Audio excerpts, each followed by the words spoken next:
Vive Despierto presenta La sabiduría de las arenas. Charlas sobre el sufismo.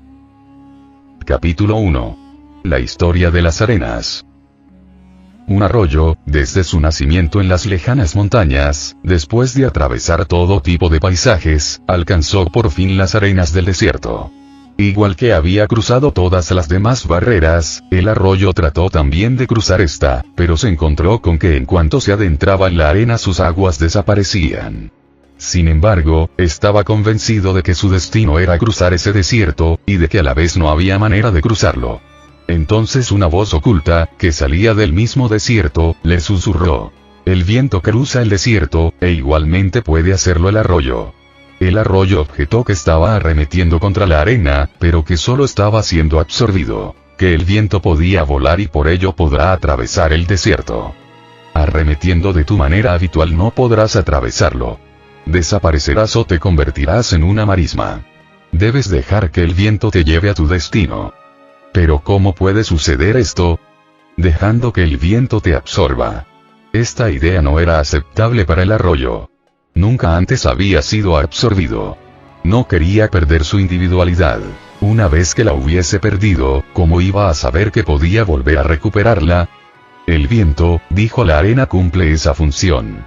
Evapora el agua, la transporta a través del desierto, y después la vuelve a dejar caer. Al caer en forma de lluvia, el agua se vuelve a convertir en un río. ¿Cómo puedo saber que esto es verdad? Así es, y si no me crees, no podrás convertirte más que en un cenagal, e incluso eso te costará muchos años, e indudablemente un cenagal no es lo mismo que un arroyo. Pero no puedo seguir siendo el mismo arroyo que soy hoy. No puedes seguir así en ninguno de los casos, dijo el susurro. Tu parte esencial es transportada y vuelve a formar un arroyo. Tú recibes el nombre que tienes, incluso hoy, porque no recibes qué parte de ti es la esencial. Cuando el arroyo escuchó esto, comenzó a resonar un cierto eco en sus pensamientos. Débilmente, recordó un estado en el cual él, o era una parte de él, había sido sostenido en los brazos de viento. También recordó, que esto era lo que realmente había que hacer, aunque no necesariamente lo más obvio. Y el arroyo hizo ascender su vapor hacia los acogedores brazos del viento, que suavemente y con facilidad le llevaron hacia arriba y a lo lejos, dejándole caer con suavidad en cuanto alcanzó la cima de la montaña, muchos kilómetros más allá. Y como había abrigado sus dudas, el arroyo fue capaz de recordar y grabar con más fuerza en su mente los detalles de la experiencia. Reflexionó: sí, ahora he conocido mi verdadera identidad. El arroyo estaba aprendiendo. Pero las arenas susurraron: nosotras lo sabemos, porque sabemos cómo sucede un día tras otro y porque nosotras, las arenas, nos extendemos desde la orilla del río por todo el camino hasta la montaña. Y por eso se dice que el camino por el que el arroyo de la vida tiene que continuar su viaje está escrito en las arenas. Entramos hoy en el mundo del sufismo. Es un mundo, pero no una visión del mundo. Es una trascendencia, pero no una filosofía de la trascendencia. No predica ninguna teoría, sencillamente te da consejos prácticos. El sufismo no es especulativo. Es absolutamente realista, pragmático, práctico. Es práctico, no es abstracto. Por eso no es una visión del mundo. Y tampoco sistematiza el conocimiento, porque no es una doctrina. Una doctrina es una explicación completa de la existencia. El sufismo no es una doctrina, no tiene una explicación para la existencia, es un camino hacia los misterios de la existencia. No te explica nada, simplemente apunta a lo misterioso. Te guía hacia lo misterioso. El sufismo no desmitifica la existencia. Todas las doctrinas lo hacen. Su trabajo consiste en hacer conocido lo desconocido, destruyendo el misterio, destruyendo el milagro. El sufismo te conduce de un milagro a otro, profundizando en la maravilla. No es una doctrina, porque no da una explicación completa de nada, solo te da pistas muy pequeñas, momentos de intuición. No hila y teje filosofías. Hila y teje historias, anécdotas, metáforas, parábolas, poesías. No es una metafísica, son metáforas. Es un dedo apuntando a la luna. No puedes entender la luna analizando el dedo. Pero si sigues la dirección con interés, si estás en armonía, entonces llegarás a ver la luna. El dedo no es la luna, el dedo no puede ser la luna, sin embargo puede señalar el camino. Las historias sufíes no son filosóficas. Son solo suaves indicios, susurros. El sufismo no grita, solo susurra. Naturalmente, solo aquellos que están listos para escuchar con interés, no solo con interés sino con empatía, solo aquellos que están dispuestos a abrir sus corazones confiando y rindiéndose pueden entender lo que es el sufismo. Solo aquellos que son capaces de amar pueden entender qué es el sufismo. ¿Cuál es su mensaje? No es un análisis lógico, ni es tan ilógico como el Zen. El sufismo dice que ser lógico es un extremo, y ser ilógico, el otro. El sufismo está a medio camino, ni lógico ni ilógico. No se inclina ni a la izquierda ni a la derecha. No es absurdo. No es lógico como Sócrates y no es absurdo como Bodhidharma. Se dice que Bodhidharma y Sócrates solo parecen diferentes, pero que sus perspectivas son iguales. De hecho, Bodhidharma es más lógico que Sócrates. Por eso tropieza con la ilógica. Si vas siguiendo la línea de la lógica, antes o después llegas a un punto en el que ves que la lógica se acaba, pero el viaje continúa. Bodhidharma es un Sócrates que ha hecho todo el camino y ha llegado a ese extremo donde termina la lógica pero la vida continúa. Bodhidharma parece diferente pero su perspectiva es socrática, es intelectual. El Zen está en contra del intelecto, pero estar en contra del intelecto es seguir siendo intelectual. El Zen es una antifilosofía, pero ser antifilosófico es ser filosófico. Esa es tu filosofía. El sufismo evita los extremos. Sigue el punto medio, el medio exacto, el término medio. En el Zen la palabra clave es atención. En el sufismo la palabra clave es de corazón. Recuerda esto, te aclarará dónde difieren. El Zen está en contra de la mente, pero va más allá de la mente a través de ella. El sufismo no está en contra de la mente, al sufismo la mente le es completamente indiferente. El sufismo está enfocado en el corazón, simplemente no se preocupa de la mente. Es de corazón. Sí, al sufí también le ocurre un cierto tipo de despertar. Si llamamos a un despertar en el Zen Satori, despertar de la mente, entonces tendremos que acuñar un término para el despertar sufí, despertar del corazón.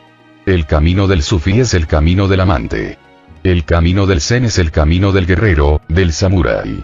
Y por esta diferencia básica en la perspectiva, ambas usan cuentos.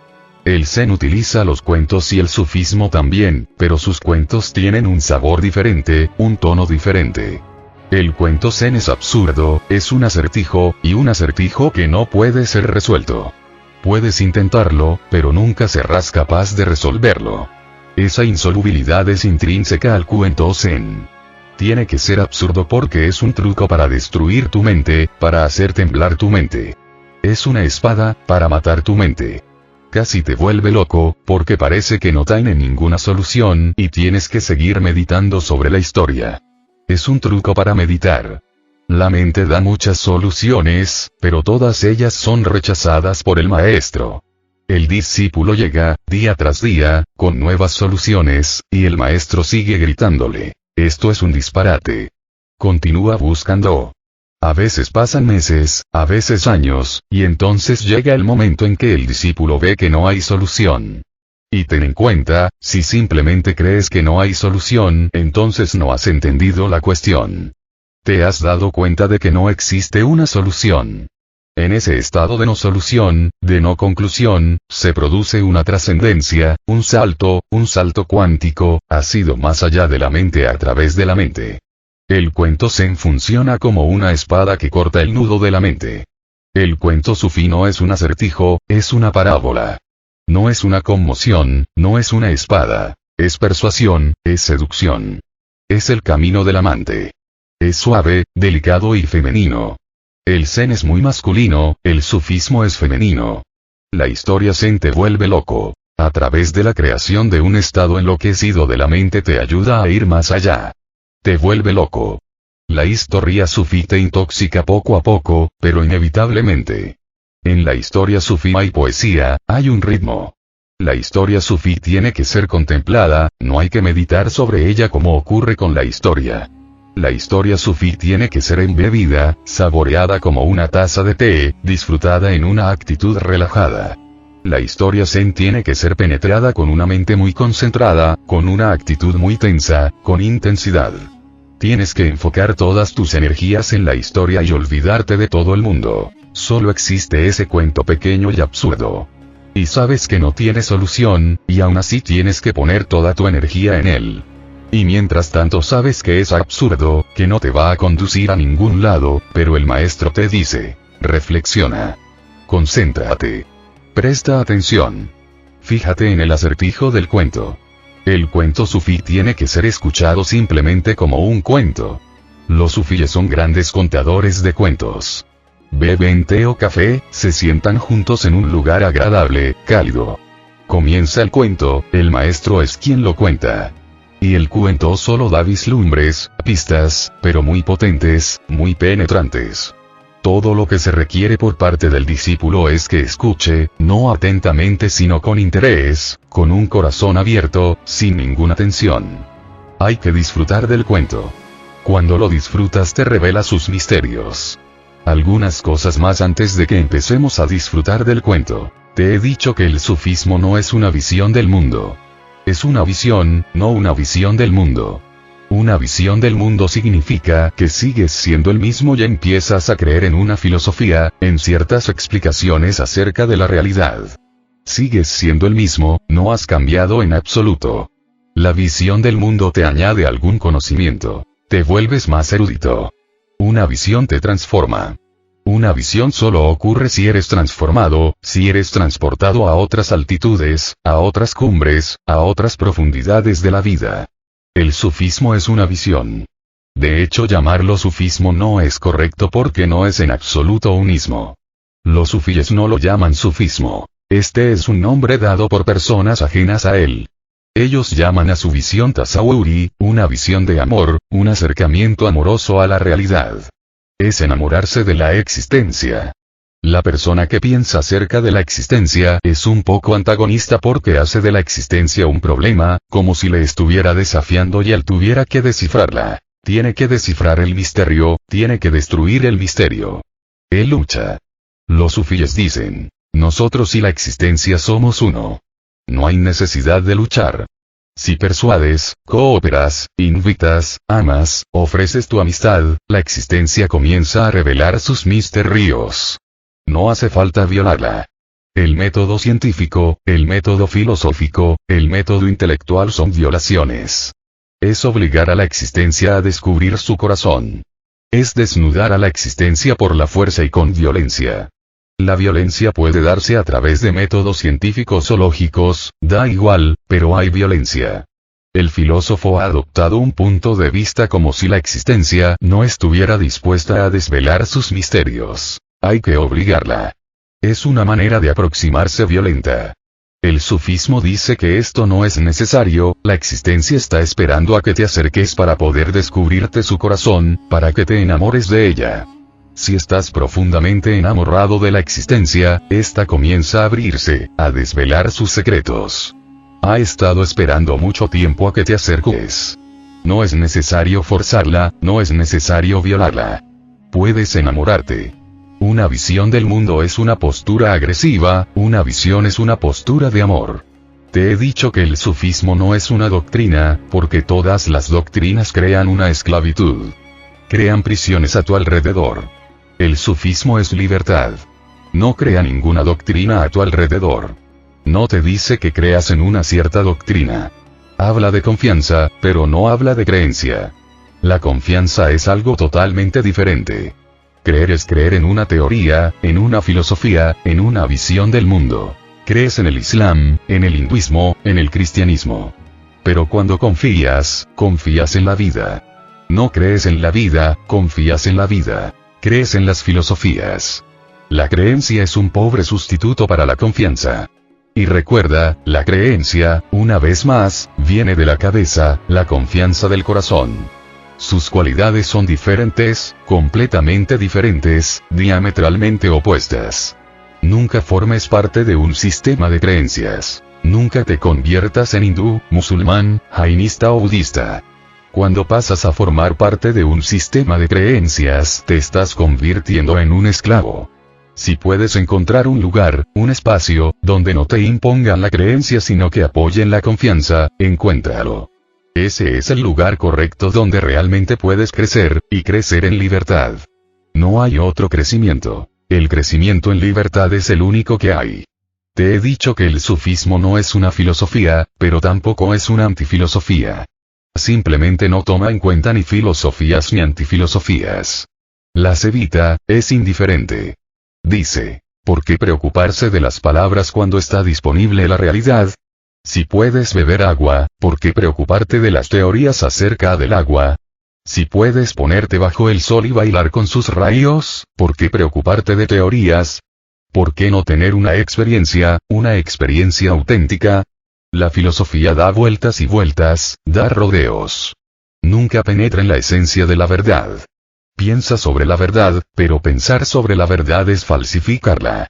Hay que encontrarse con la verdad, no pensar sobre ella. La verdad hay que vivirla, no creer en ella. La verdad no es una conclusión. No la alcanzas por un proceso silogístico. La verdad está ahí. Tú eres la verdad, los árboles son la verdad, los pájaros son la verdad, el sol, la luna. La verdad está por todos lados, y tú cierras los ojos y piensas sobre la verdad. Todo lo que sea pensar te llevará por el camino equivocado. No hace falta pensar. Vívela. Solo viviéndola llegarás a conocerla. El sufismo no es una manera de pensar sino un modo de vida, una manera de vivir. No es una filosofía de la vida sino una forma de vivir. He dicho que el sufismo no es especulativo. La especulación significa que estás pensando sobre cosas que no has conocido. Esto es una tontería. La especulación es como un ciego pensando en la luz, un sordo pensando en la música. Cuando piensas en Dios, ¿crees que estás siendo diferente al ciego que está pensando en la luz? No has visto a Dios, no has probado nada de lo divino, y sigues pensando. ¿Qué harás? Sí, la mente es muy hábil y puede hilar y tejer hermosos sistemas, pero esos sistemas son irrelevantes. Buenos o malos, lógicos o ilógicos, son sencillamente irrelevantes. No se aplican a la realidad, carecen de contexto en la realidad, son juegos de la mente. El sufismo no es un juego de la mente. Por eso es práctico, totalmente práctico. Si preguntas a un sufí sobre Dios, se echará a reír, o se pondrá a cantar una canción sin ninguna referencia a Dios, o te contará una historia en la que nunca se menciona a Dios, o dirá algo que parece no tener ninguna relación con la pregunta.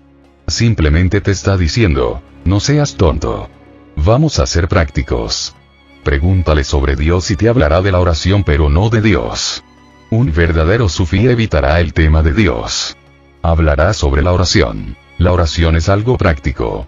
Pregúntale sobre el paraíso y te hablará sobre tu infelicidad y cómo deshacerte de ella. Eso es ser práctico.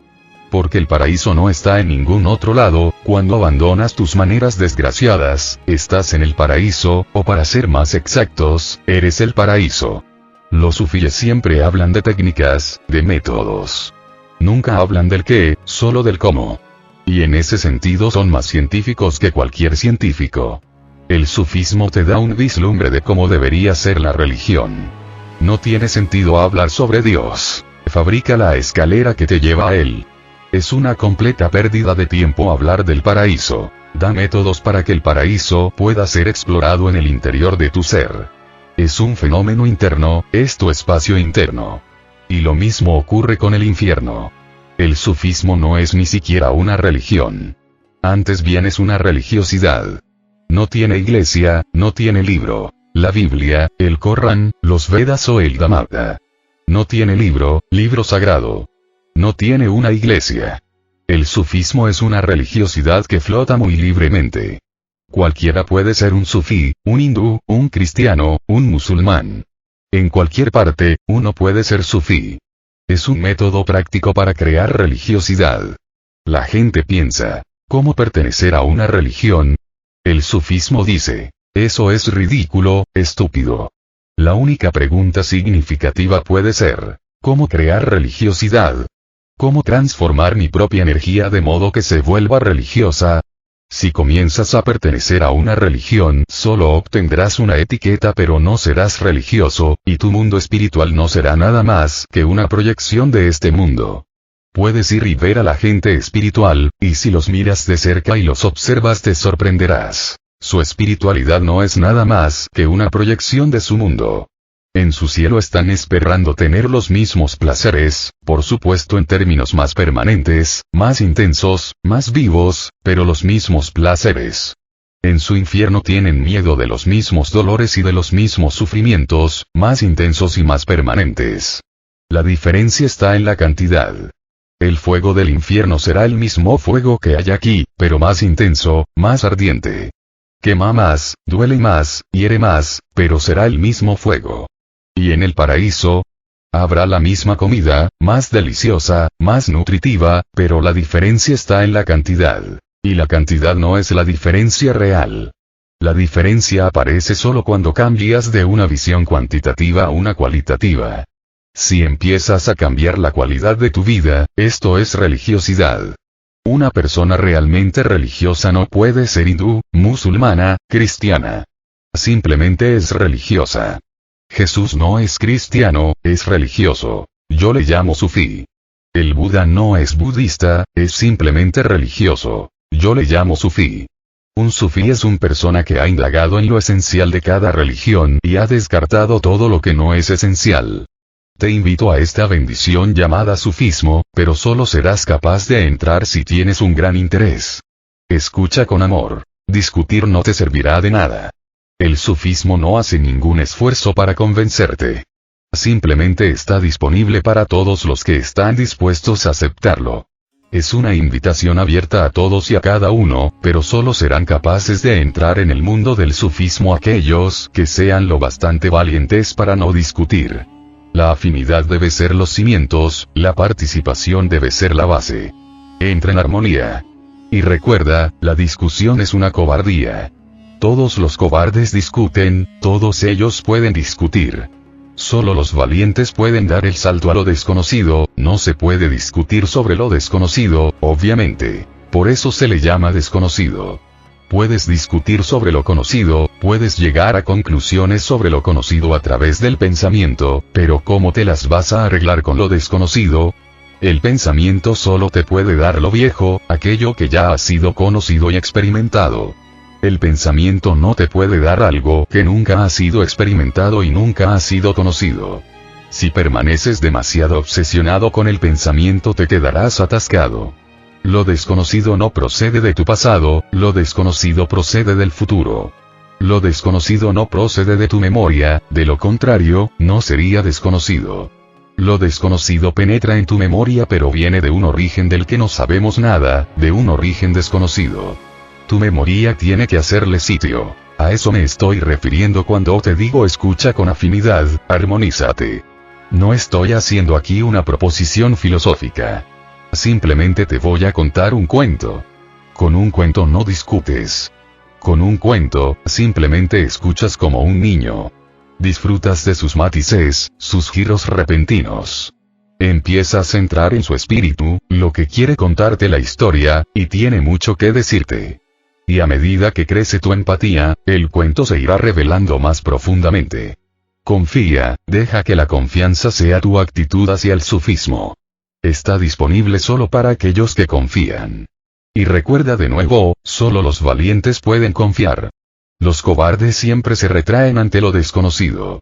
Ahora la historia, es una de las más hermosas. Un arroyo, desde su nacimiento en las lejanas montañas, después de atravesar todo tipo de paisajes, alcanzó por fin las arenas del desierto. Cada una de las palabras tiene un potencial, y tendrás que entrar en el espíritu de cada una de ellas. Un arroyo es una metáfora de la vida, de tu vida, de mi vida, de la vida de todos. No estás aquí de repente, no estás aquí accidentalmente. Has estado aquí desde siempre. Tu arroyo ha estado fluyendo, desde la eternidad, fluyendo desde las lejanas montañas que has olvidado completamente, desde un origen, del que ya no tienes ni una idea. Y has estado, después de atravesar todo tipo de paisajes. Has sido una roca, has sido un árbol, has sido un pájaro, has sido un animal, has sido todo. Has sido a través de todo tipo de experiencias. Has pasado por muchos paisajes. Has sido a través de todas las variedades, de todas las posibilidades. La vida te va enriqueciendo de esta manera. Pero lo sigues olvidando. Es demasiado, no se puede contener. Las preocupaciones diarias son demasiadas. Ocupa demasiado espacio en tu conciencia para que no puedas recordar.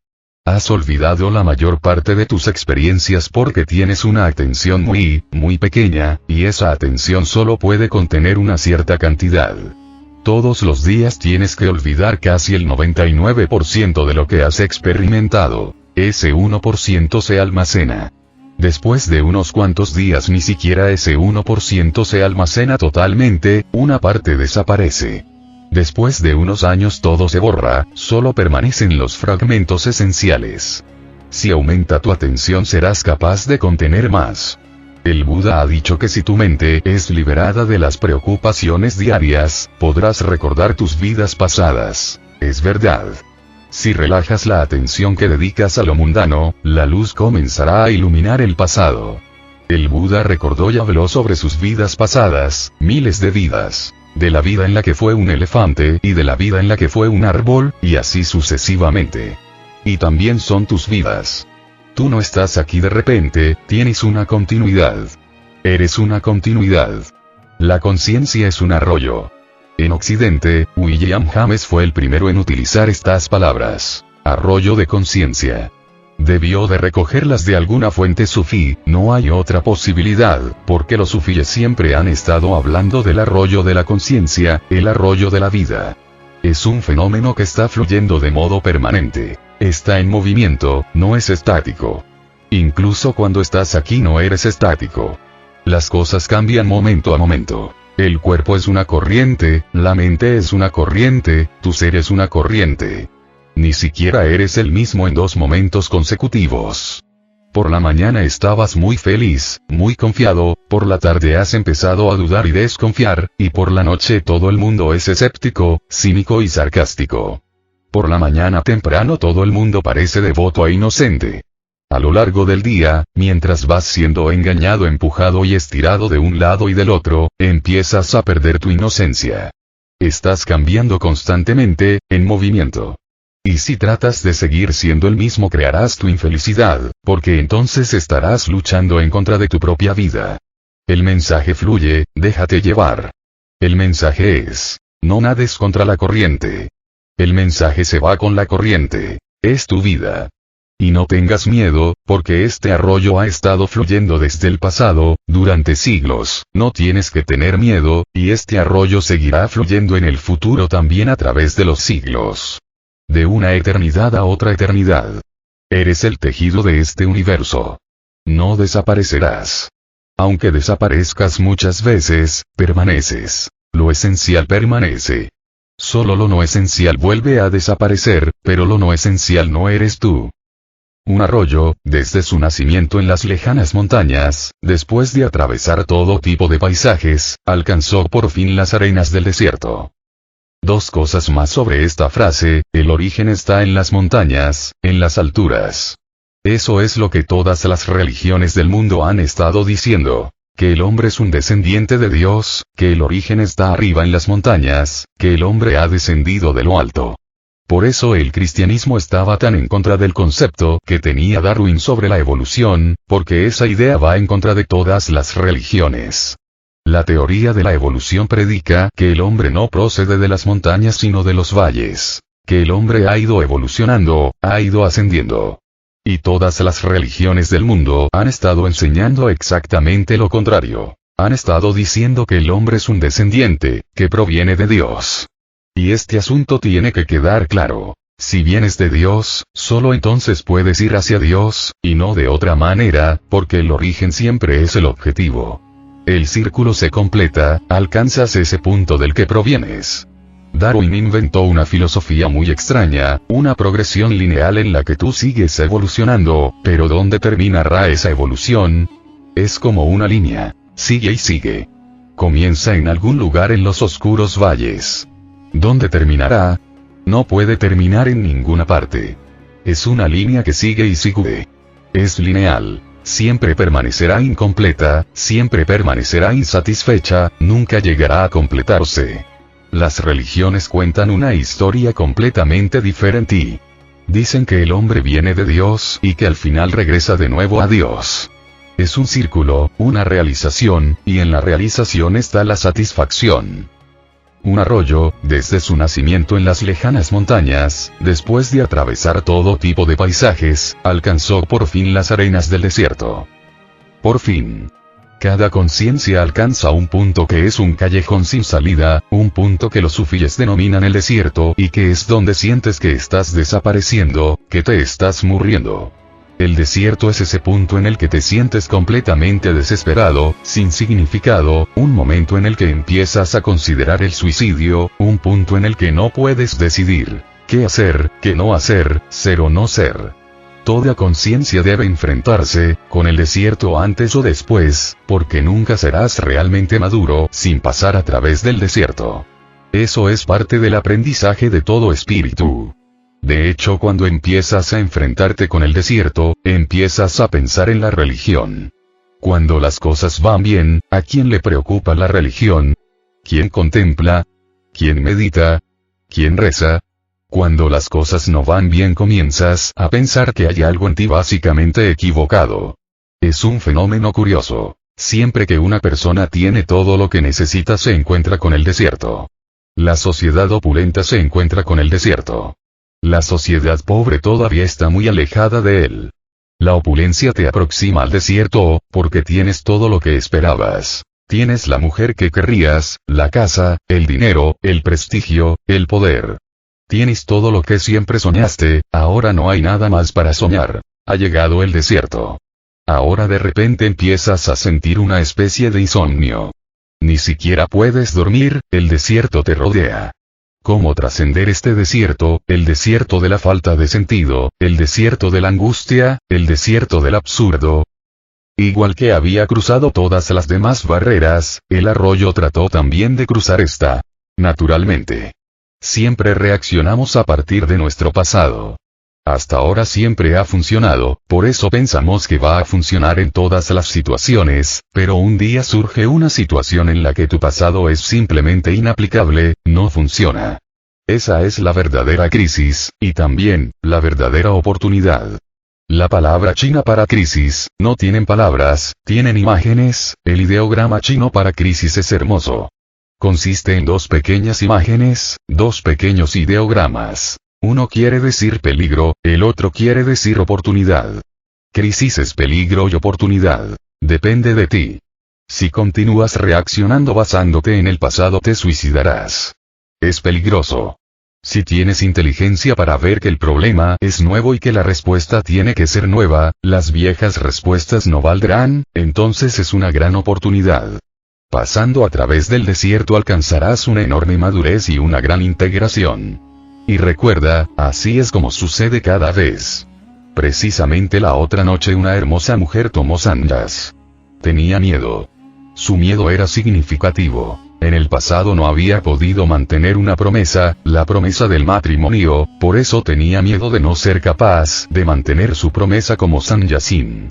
Pero un matrimonio es un matrimonio. Sannyas no es un matrimonio. El matrimonio es esclavitud, sannyas es libertad. El matrimonio es una cadena, es una ley. Sannyas es liberación, es amor. Pero puedes entender que su argumento debe de haberle entrado muy dentro.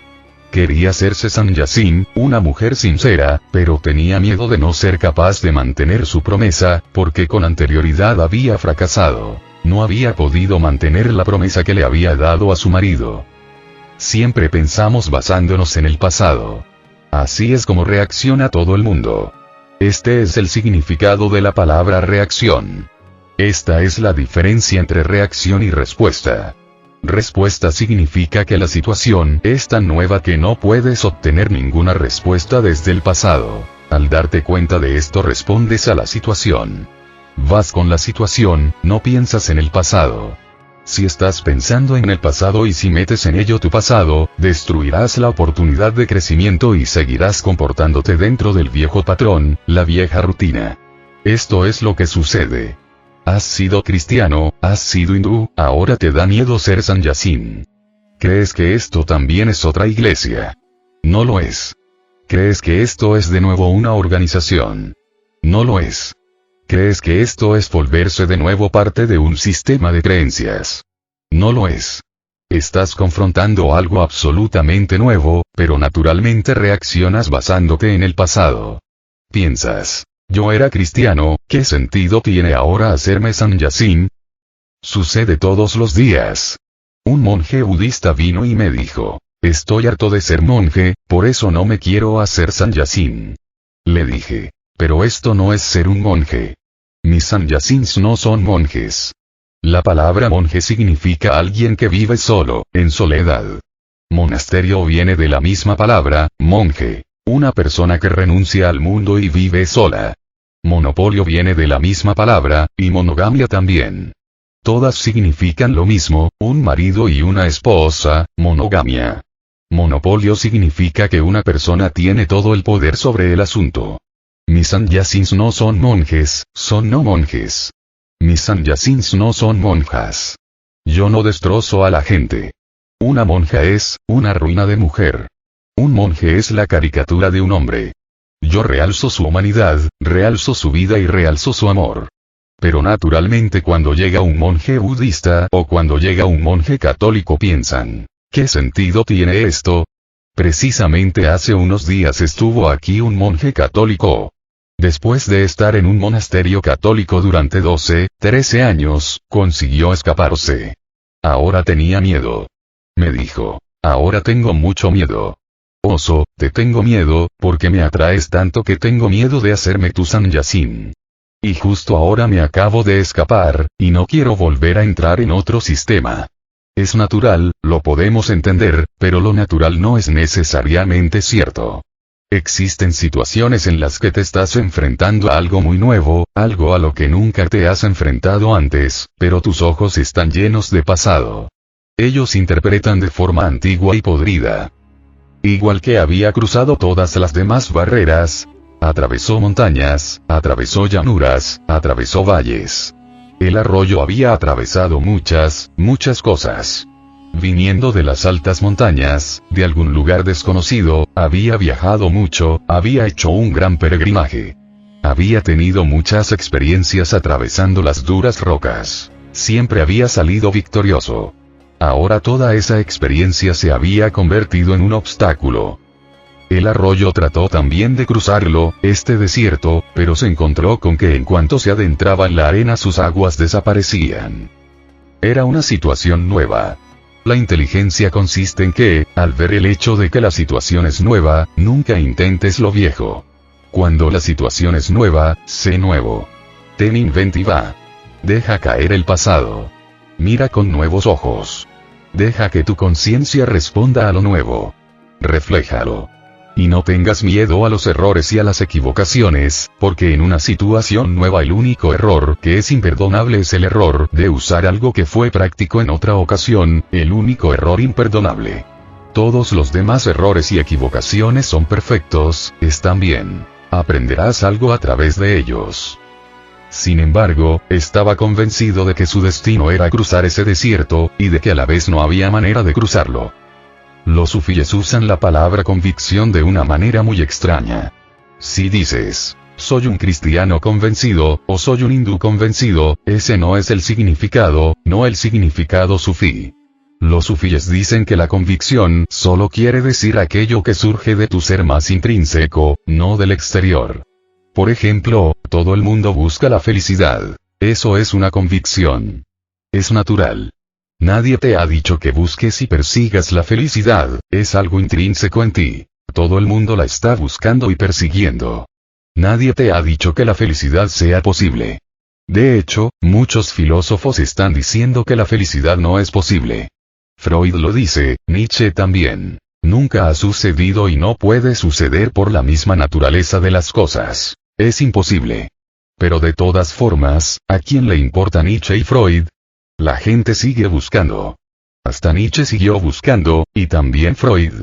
En sus momentos filosóficos supo que no era posible, pero también tuvo momentos que no eran filosóficos, cuando era un ser humano y no un psicoanalista, cuando no era el fundador del psicoanálisis sino solo un ser humano, un padre, marido, amante o amigo. Entonces comenzaba a buscar la felicidad, aunque sabía que no era posible. Pero ese conocimiento sigue siendo superficial. La convicción es inherente. El pájaro haciendo un nido en el árbol está convencido de algo de lo que no tiene conocimiento. Nunca ha hecho un nido, nunca ha tenido crías, esta es la primera vez, tampoco ha ido nunca a ninguna escuela a aprender cómo hacer nidos. Nadie se lo ha contado, nadie se lo ha enseñado, y de repente surge la convicción. En el momento en que la hembra se queda preñada surge en ella la convicción, desde un lugar desconocido y profundo, de que tiene que construir un nido. No sucede realmente en su cabeza, sino en la misma fibra de su ser. Empieza a moverse, a preparar cosas. Tiene que preparar 1001 cosas, y cuando lleguen las crías el nido estará listo. No sabe nada de crías, no sabe nada de nidos, pero ocurre. Esto es convicción en el sentido sufí de la palabra. Los sufíes usan las palabras a su manera.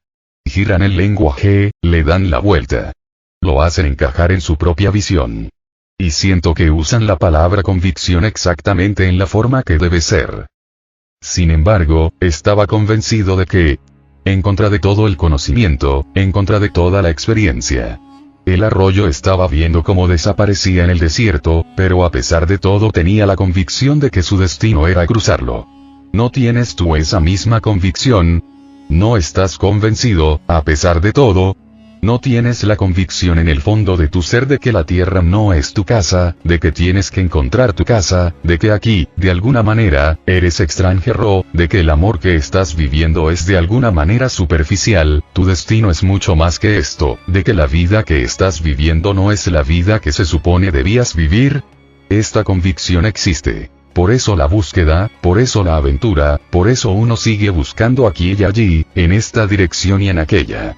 En algún lugar debe de haber una forma de poder realizar tu destino. ¿Quién te ha dicho que esta no es tu casa? ¿Quién te ha dicho que hay algo más en la vida? ¿Quién te ha dicho que hay otra vida después de la muerte? Nadie ha regresado de la muerte y, nadie ha dicho, he sobrevivido. Ni el Buda, ni Mahavira, ni Krishna han regresado de la muerte, pero existe una sutil convicción, una convicción inquebrantable de que, de alguna forma, seguirás viviendo. Este cuerpo se extinguirá, esta vida se extinguirá, pero la vida continuará, la vida con mayúscula. Sin embargo, estaba convencido de que su destino era cruzar ese desierto, y de que a la vez no había manera de cruzarlo. Entonces una voz oculta, que salía del mismo desierto, le susurró. El viento cruza el desierto, e igualmente puede hacerlo el arroyo. Ahora fíjate en la historia con compasión. Tiene un gran mensaje para ti. Cuando dice, el mismo desierto le susurró, ¿qué quiere decir? ¿Qué simboliza esto? Quiere decir que si escuchas la situación, el problema al que te estás enfrentando, la crisis que estás atravesando, si escuchas silenciosamente, encontrarás la llave que abre la puerta. En el problema está la solución. Ese es el significado. En la enfermedad se esconde la medicina, el tratamiento. Si puedes entrar en el problema sin respuestas preconcebidas, el problema te susurrará, te dirá cómo se puede solucionar. El desierto es la crisis del arroyo, el arroyo está muriendo en el desierto. Pero mira. Hasta el desierto es tu amigo. Solo tienes que escuchar. Cuando estás enfadado, escucha a la rabia y encontrarás la llave que abre las puertas de la compasión. Cuando estás sexualmente rebosante, escucha a tu sexualidad y encontrarás la puerta del samadhi. Escucha a tu avaricia, y te sorprenderás, en el fenómeno mismo de la avaricia está escondido el secreto del compartir. Este es el arte de ser meditativo. Esta es la auténtica meditación. Siempre que te enfrentes con un problema, entra en el problema, y solo podrás entrar si no tienes ninguna solución preconcebida. Esas soluciones son tus enemigos. Ahora fíjate en el cambio. ¿Te crees que esas soluciones que tienes en la cabeza en forma de conocimiento son tus amigos? ¿Imaginas dónde estarías sin esas soluciones? No es verdad. Esas soluciones son tus enemigos. Por su culpa no puedes escuchar el silencioso susurro del problema, no puedes penetrar en su misterio. Míralo de esta manera. Sabes que el sexo está mal porque lo has leído en las escrituras. Sabes que es un pecado porque los sacerdotes lo han estado diciendo durante siglos. Ahora esto se ha arraigado profundamente en ti, esto es lo que sabes. El sexo es pecado. Por esta causa nunca serás capaz de mirar profundamente el sexo con agrado, nunca serás capaz de entrar en el misterio. La idea de que el sexo es un pecado será un obstáculo, te lo impedirá. Y tú sabes que ya sabes, de modo que no tiene sentido el aprender. Si escuchas al fenómeno del sexo que llama a tu puerta cada día, cada año, y que sigue llamando hasta cuando te estás muriendo, te sorprenderá saber que siempre que crucifican a un reo, cuando lo sentencian a muerte, lo último que experimenta es una eyaculación. No podemos estar tan seguros con una mujer porque no eyacula. Ella debe de tener un orgasmo, pero invisible. Y esto es lo que he observado en mucha gente que he visto morir. Esta ha sido una de mis aficiones desde mi infancia. En mi ciudad nunca dejaba morirse a nadie sin estar yo allí. En cuanto oía que alguien se encontraba agonizando, iba para allí. Si mis padres no sabían dónde estaba durante unas horas, decían, busca a algún moribundo. Debe de estar allí. Yo los seguí hasta el último viaje, y acompañaba a todos los moribundos, ricos, pobres, mendigos, incluso a los perros moribundos y a los gatos, y me sentaba a observar. Cuanto más receptivo me volvía más me sorprendía. He visto cómo sucedía una y otra vez. La última idea que tiene un hombre al morir es sexual, y lo mismo ocurre con los perros y con los gatos. El sexo persiste. Solo te deja cuando has aprendido la lección, y para aprender la lección tienes que escucharlo. Tendrás que ser muy meditativo con el sexo, no antagonista. Tendrás que ser muy silencioso. Adéntrate en el sexo como si estuvieras entrando en un templo, es el más sagrado de todos, y la llave más secreta se esconde ahí, la llave maestra. El sexo debe tener la llave que abre las puertas porque es el origen de la vida. Eso es lo que quiere decir el desierto cuando suspira. El viento cruza el desierto, e igual puede hacerlo el arroyo. El arroyo objetó. Del mismo modo que muchas veces tú me pones objeciones a mí. Cada día recibo cartas, con pegas y más pegas. Esto no debería ser así, debería ser de este otro modo, y no sabes lo que estás diciendo. No sabes dónde estás y sigues prescribiendo, sigues dando consejos y sigues oponiéndote. Precisamente el otro día recibí una carta de una persona que tiene un fuerte deseo de hacerse sannyasin, pero se opone a sannyas porque es un tipo de esclavitud. No sabes nada sobre sannyas. No sabes nada sobre la rendición. La rendición te convierte en el amo, no en un esclavo, pero es un misterio que hay que vivir, y, a menos que lo vivas, no existe otra manera de comprenderlo. Y todas las pegas que surgen de tu conocimiento pasado. Y el conocimiento pasado ha dejado de ser válido, no es válido para sannyas. Tú nunca has sido un sannyasin. Pero este río nunca se ha adentrado en el desierto, y jamás lo ha cruzado. Por primera vez, el desierto ha llegado a la vida del río. El arroyo objetó que estaba arremetiendo contra la arena, pero que solo estaba siendo absorbido, que el viento podía volar y por ello podía atravesar el desierto. Pero ¿cómo podría hacerlo yo? Muy lógico. El viento puede volar. Yo no puedo volar. El viento puede cruzar el desierto, pero yo, ¿cómo voy a hacerlo yo? Arremetiendo de tu manera habitual no podrás atravesarlo. Escucha, el desierto está diciendo, arremetiendo de tu manera habitual no podrás atravesarlo. Tendrás que abandonar el modo acostumbrado, el modo habitual. Esto es rendición. Abandonar lo habitual, abandonar el pasado, abandonar lo conocido, abandonar lo aprendido y encarar lo nuevo con una nueva conciencia. Desaparecerás o te convertirás en una marisma. Debes dejar que el viento te lleve a tu destino. Esto es dejarse llevar. Debes dejarte llevar. Debes permitir que la existencia misma te lleve a tu destino final. En esto consiste la rendición. El desierto está enseñando a rendirse al arroyo. Pero ¿cómo puede suceder esto? Dejando que el viento te absorba. Eso es la muerte, eso es morir, morir en el maestro, relajarse en el maestro, en alguien que ya ha desaparecido, desaparecer en él. Esta idea no era aceptable para el arroyo. Después de todo, nunca antes había sido absorbido. No quería perder su individualidad. La gente sigue viniendo a mí y me dicen, Sannyas está bien, pero ¿qué hay de nuestra individualidad? ¿No perderemos nuestra individualidad? No tienes ninguna. ¿Y te preocupa mucho perderla? ¿Qué individualidad tienes? Al río le preocupa perder su individualidad. De hecho, no olvides, lo esencial nunca se puede perder. Por eso en la rendición, cuando te rindes, solo desaparece lo no esencial, y lo esencial emerge con total claridad y brillo. Estaba escondido en lo no esencial. Lo no esencial era el 99%, la basura era el 99%, y el Koh-i-Noor, el diamante de tu ser, se encontraba detrás de la basura. Cuando te rindes solo se puede rendir la basura, solo se puede rendir lo no esencial. Lo esencial es aquello que no puede rendirse. No hay manera de rendirlo. Por eso cuando la basura desaparece, por primera vez realizas tu centro esencial, tu Koh-i-Noor, tu diamante. Pero el arroyo está asustado. No quería perder su individualidad. Una vez que la hubiese perdido, ¿cómo iba a saber que podría volver a recuperarla? Este también es tu miedo. De un modo u otro todo el mundo vacila delante de Sannyas. ¿Cómo va a estar uno seguro de que rindiendo su ser no lo perderá? ¿Cómo lo recuperarás? Y no te puedes enfadar con el arroyo. Lógica natural, tu lógica, la lógica de todo el mundo. ¿Cómo voy a saber que lo esencial no se va a perder también? ¿Y cómo regresaré de nuevo a mí mismo? El miedo es natural. El viento, dijo la arena, cumple esa función. La función del maestro es la función del viento. Él permite que seas absorbido en él. En esa absorción lo no esencial desaparece y lo esencial se hace, por primera vez para ti, luminoso. Tú te rindes al maestro y él te devuelve tu ser interno, tu verdadero ser.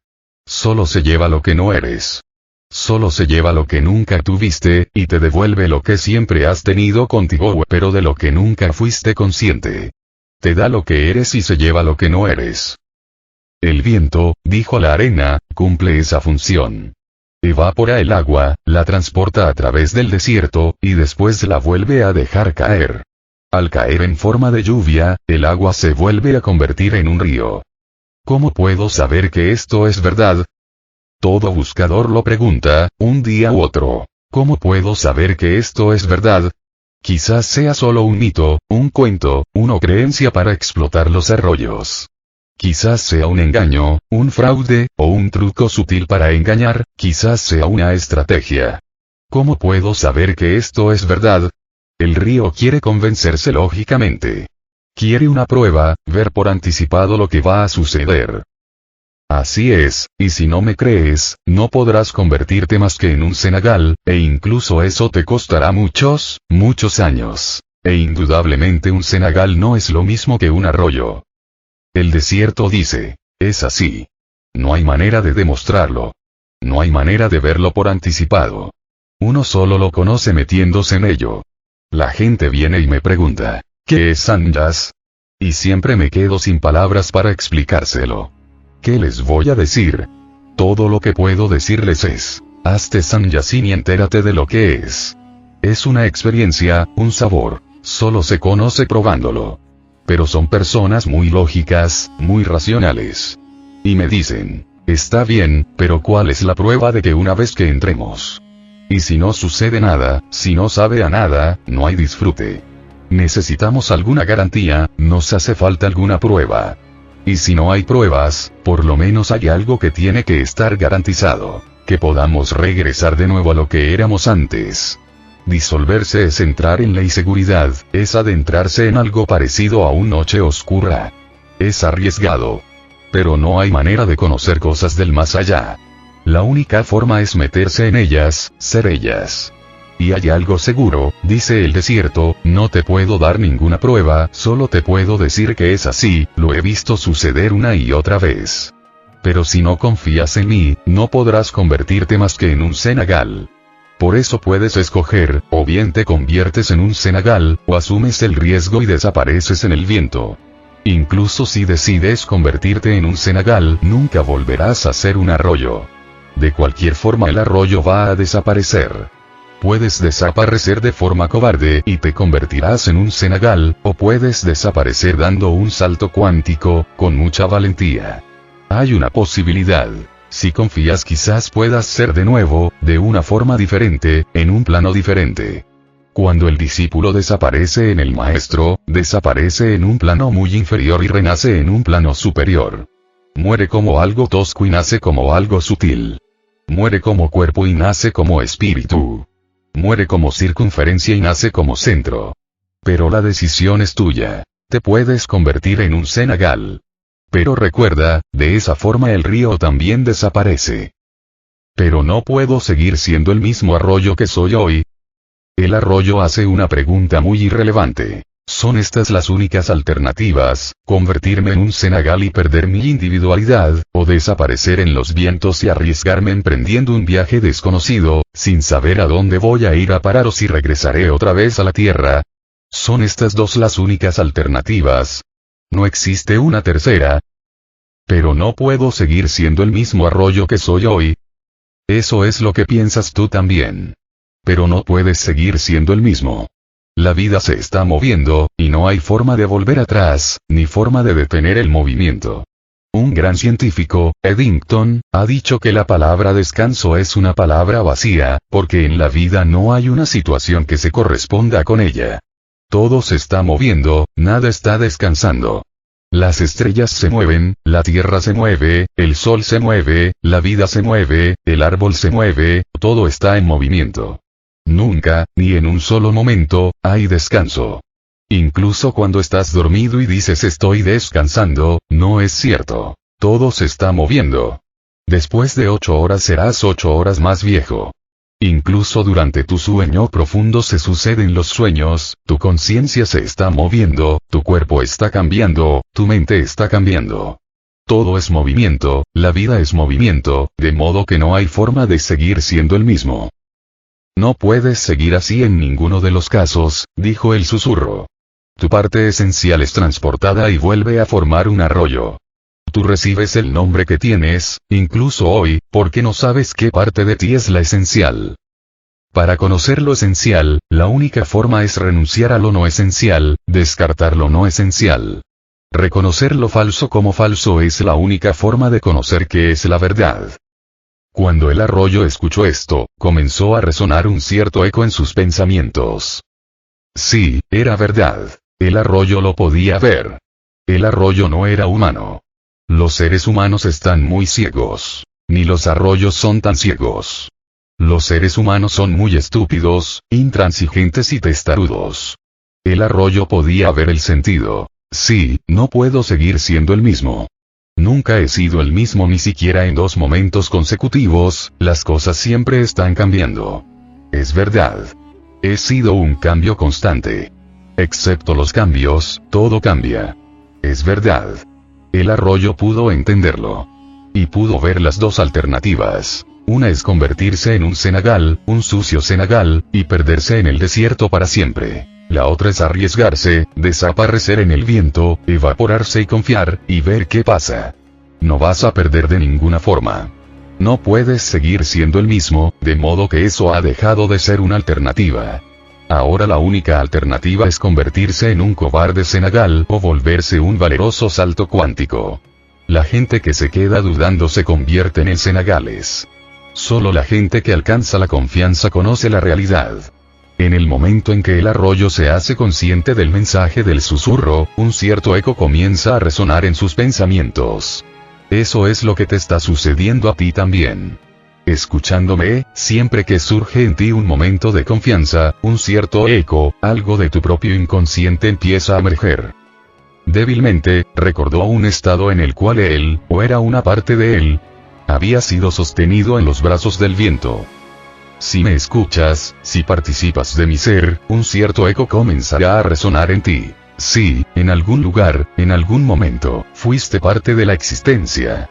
Habías existido sin ninguna preocupación, sin ninguna duda, en una especie de unidad con el todo. Eso fue en el vientre de tu madre. Y si eso fue posible, ¿por qué no puede volver a suceder? La existencia se ocupaba de todo. Si te relajas quizás pueda volver a ocuparse otra vez. Débilmente, recordó un estado en el cual él, o era una parte de él, había sido sostenido en los brazos del viento. También recordó, que esto era lo que realmente había que hacer, aunque no necesariamente lo más obvio. Recuérdalo, una gran afirmación. Lo obvio y lo natural no son necesariamente lo real. Lo obvio es aquello que encaja con tu pasado. Lo natural es aquello que es acorde con tus costumbres. Eso quizás no sea necesariamente lo real. Llega un momento en la vida en que te encaras con el desierto, en que todo el conocimiento es fútil, todo el pasado irrelevante, todos tus hábitos, las maneras acostumbradas de pensar y comportarse simplemente dejan de tener sentido alguno. Ese momento de crisis, ese momento de encararte al desierto, es un gran momento. Si tienes el suficiente coraje para arriesgarte te transformarás. Y el arroyo hizo ascender su vapor hacia los acogedores brazos del viento, que suavemente y con facilidad le llevaron hacia arriba y a lo lejos, dejándole caer con suavidad en cuanto alcanzó la cima de la montaña, muchos kilómetros más allá. Y como habla abrigado sus dudas, el arroyo fue capaz de recordar, grabar con más fuerza en su mente los detalles de la experiencia.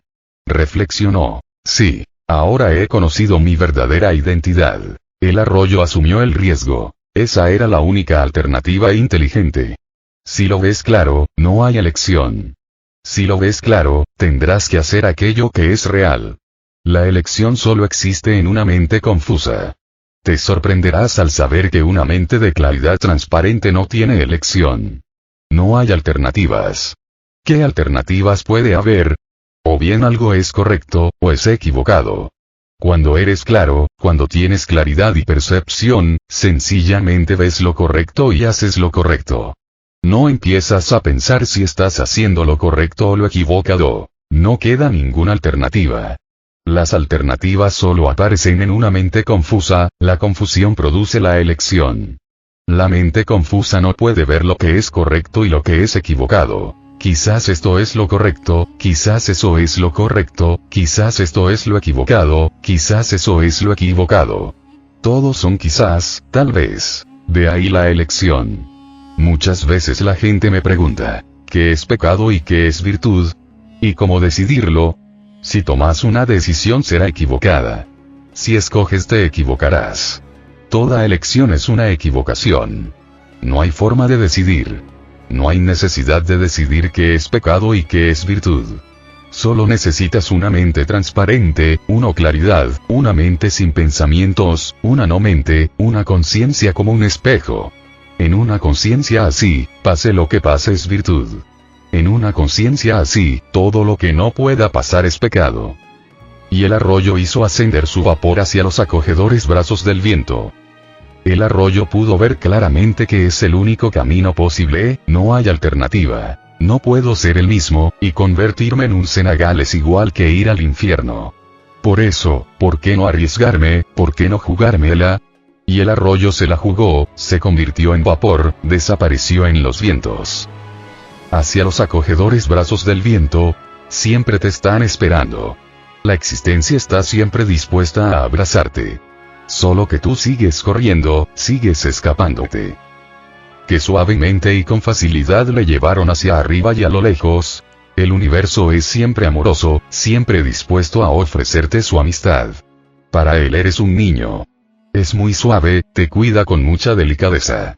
Es muy prudente, es muy cuidadoso. Y si alguna vez sientes que la existencia está siendo dura contigo, recuérdalo siempre, debes de estar luchando contra ella. Tu lucha crea el problema.